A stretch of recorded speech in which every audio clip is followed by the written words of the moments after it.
the difference between enforcing change and influencing change?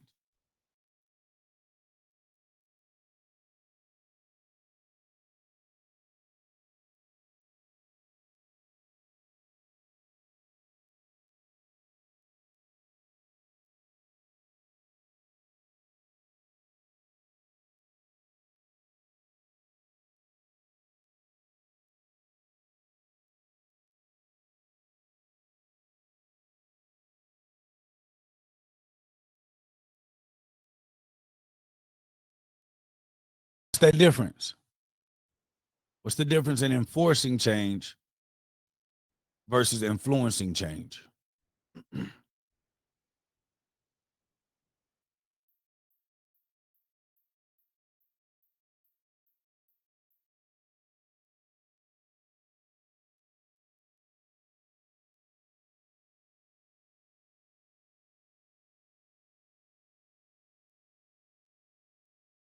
Or equals giving direct direction. Enforcing equals has to happen, influences, everyone's participating. Let me tell you something. Yes, enforcing is using your power.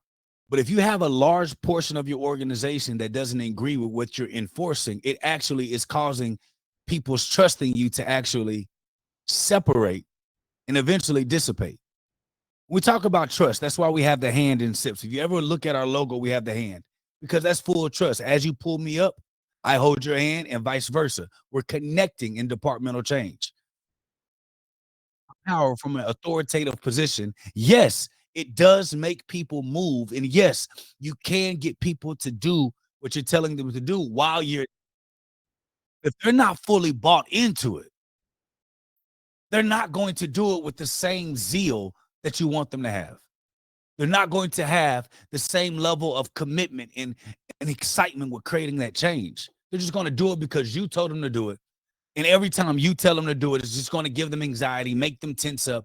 And eventually, you're going to have an organization that is do as you say and not fully bought into what you're saying, which are two different organizations. But when we talk about influence, relational power, that comes from trust, credibility. It shapes the decision, control. It leads through persuasion and collaboration.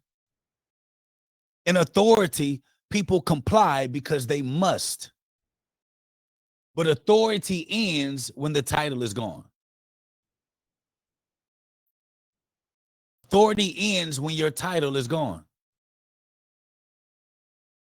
But when we talk about influential leadership power, people follow you because they want to, not because they have to. Influence follows beyond the role because positional authority is only limited to the role, but influence is built on trust and expertise, which makes influence a much more sustainable leadership approach.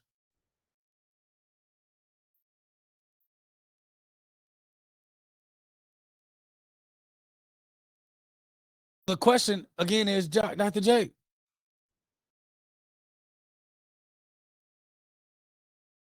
how do I get the influence?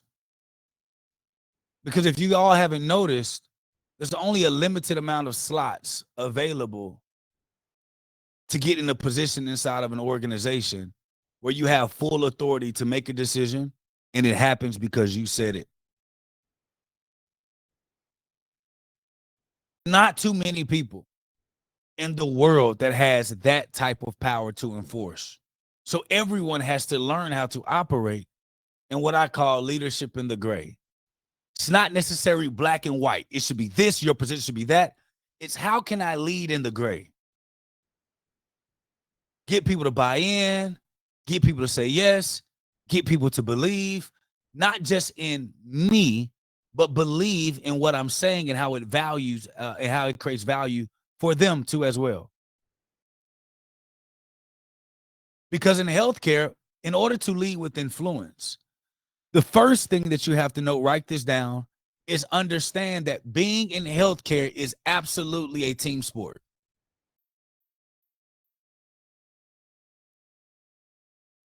Your success depends on collaboration. Dr. Jake, what do you mean? Every department gets funding. When one department goes out on funding, they're overspending their budget.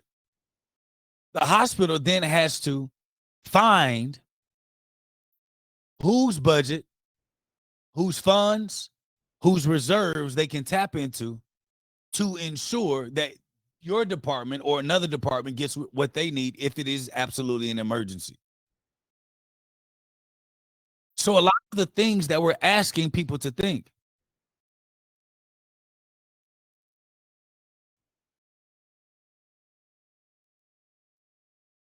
asking people to create change without also anticipating, dang, who else would this affect?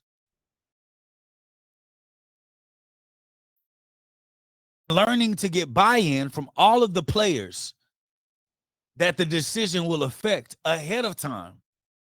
You all have no idea how much that changes the dynamic of one, creating the change, but in two, how people begin to start looking at you.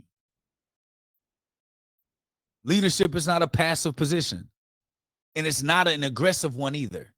It's an active position. So being on a team, this is what we have to understand.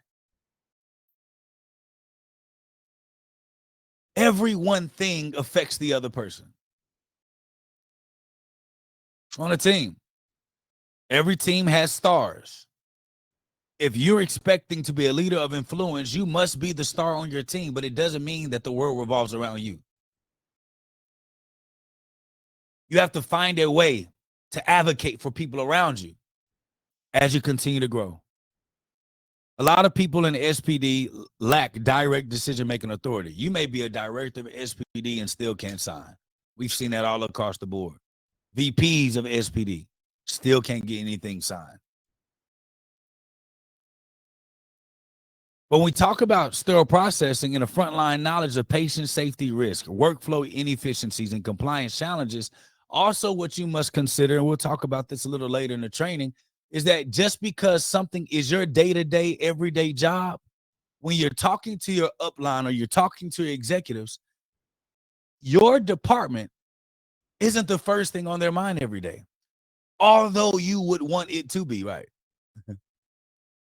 Why wouldn't they think of SPD every day? Why wouldn't they think of material management every day? Why wouldn't they think of procurement? Why wouldn't they think of the OR? Whatever your position is, when you're talking to your upline executive and they have multiple departments and multiple shifts and multiple people believing that their job is the most important in the organization, when I'm understanding that, before I get into my place of authority, I'm using my influence to figure out a way to help my upline executive's job become easier. Your job is to make your upline executive look like a star. Dr. Jake, why would I do that? Here's why. Because when you are in leadership, the team that was around you that saw how you supported your leader when you were in there, they're going to get around you and support you the same exact way. And a lot of people don't take into account how you get into position will be how you remembered when you're in that position. And there's a lot of great leaders or people that have the potential of being great leaders that immediately you take yourself out the race of being able to be in a leadership position because you're scared what people may say, what they may think, and all these other things. All of those things are out of your control. Your only thing that you can control is the value that you bring your organization every day. And there is nothing worse than coming to work every day without a mission. There's nothing worse than coming to work every day just acting like you're a cog in a wheel. Like there's no change that you can make. There's nothing worse.